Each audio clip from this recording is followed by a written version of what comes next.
Olá, seja muito bem-vindo a mais uma atualização sobre valvopatias. Eu sou o Dr. Alberto Hinning e hoje nós vamos dar sequência à atualização das diretrizes europeias de valvopatias e vamos falar sobre insuficiência aórtica.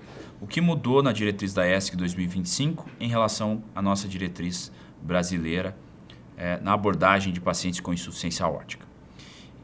A diretriz europeia, ela enfatiza e mantém os 5 passos da nossa diretriz brasileira na abordagem de pacientes com insuficiência aórtica, mas ela enfatiza bastante a avaliação da aorta ascendente em pacientes com insuficiência aórtica. Pacientes com insuficiência aórtica devem ter a aorta ascendente avaliada para tentar avaliar qual a etiologia. Por quê? Porque para pacientes com insuficiência aórtica causada pela dilatação da aorta ascendente com anatomia da válvula aórtica preservada, deve-se tentar, na medida do possível, preservar a anatomia da válvula aórtica e tratar cirurgicamente apenas a dilatação da aorta ascendente. Isso deve ser planejado em pacientes jovens com longa expectativa de vida e também em centros com experiência na realização desse tipo de cirurgia. Quando não é possível ou quando a válvula aórtica ela está acometida, deve-se realizar a cirurgia de Bentall de Bono ou um tubo com uma prótese biológica. E por que é recomendada essa cirurgia com preservação da válvula aórtica? Essa recomendação ela se baseia principalmente nesse estudo holandês de 2023, que foi um estudo multicêntrico, que comparou pacientes que fizeram a cirurgia tradicional de Bentall de Bono, trocando a válvula aórtica e a aorta ascendente, com a cirurgia que troca apenas a aorta ascendente e preserva a válvula aórtica.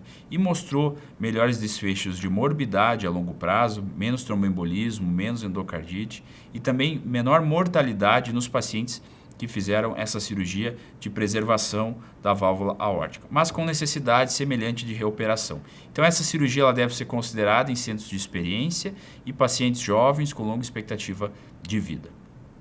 Agora, para pacientes que não têm dilatação da aorta ascendente e têm acometimento da válvula aórtica sintomática, a cirurgia deve ser recomendada, considerada após a avaliação do Heart Team com classe de recomendação 1. Agora, para pacientes que não têm sintomas, os complicadores devem ser considerados, os mesmos complicadores que a nossa diretriz recomenda, como fração de ejeção menor ou igual a 50%, e também o volume sistólico acima de 50% ou indexado acima de 25%. Tá? Ela não faz essa diferenciação para pacientes reumáticos, como a nossa diretriz faz, porque é uma realidade diferente, realidade europeia. Então, utiliza um valor padrão acima de 50 de volume sistólico ou acima de 25 indexado. Agora, para pacientes que não têm esses complicadores tradicionais, outros complicadores indexados pela superfície corporal devem ser considerados, como, por exemplo, o volume sistólico indexado acima de 45 ml ou diâmetro sistólico indexado acima de 22 milímetros por metros quadrados. E também a fração de ejeção menor ou igual a 55% sem outra causa aparente. Nesses pacientes com esses complicadores, a cirurgia ela pode ser indicada com uma classe de recomendação 2B.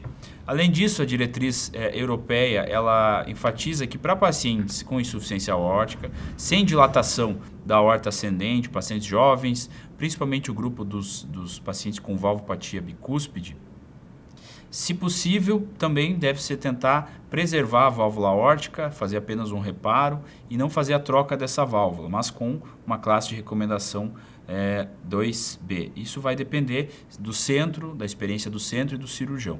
Quando não é possível fazer essa preservação da válvula aórtica ou quando a anatomia está comprometida, deve-se então realizar a troca valvar aórtica cirúrgica.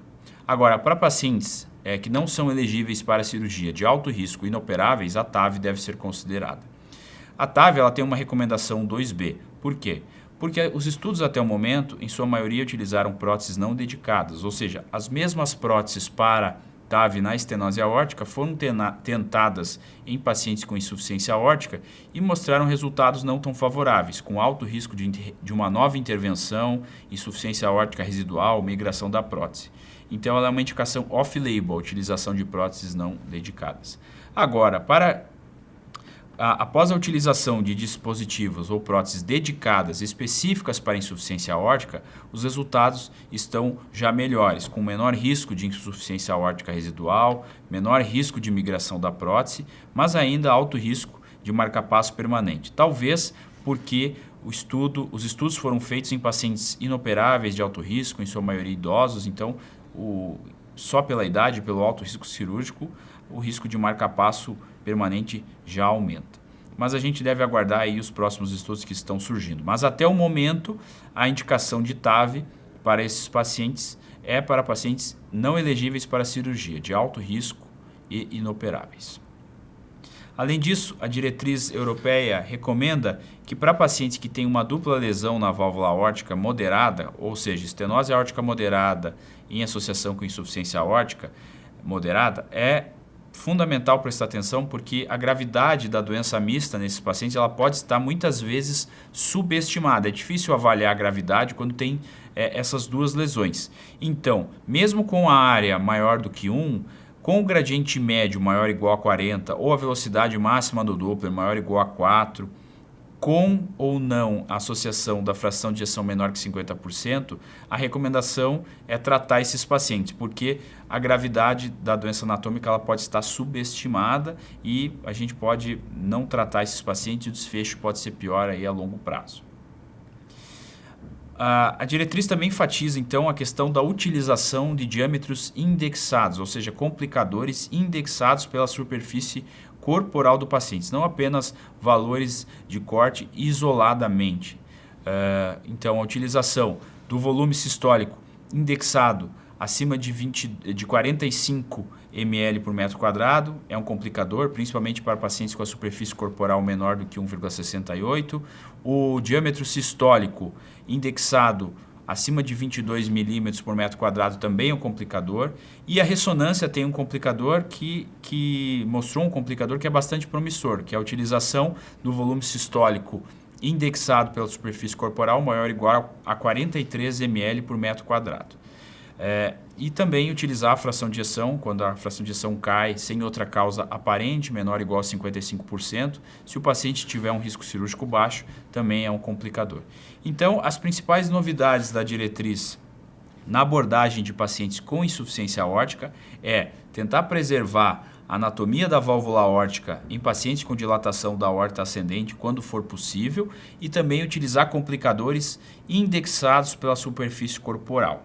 Tá? Não usar parâmetros de corte isoladamente, mas indexar para aquela superfície corporal daquele paciente. Então é isso, muito obrigado. Para novas informações, por favor, acesse o nosso Instagram, @3i_core, ou o nosso site triplei.com.br.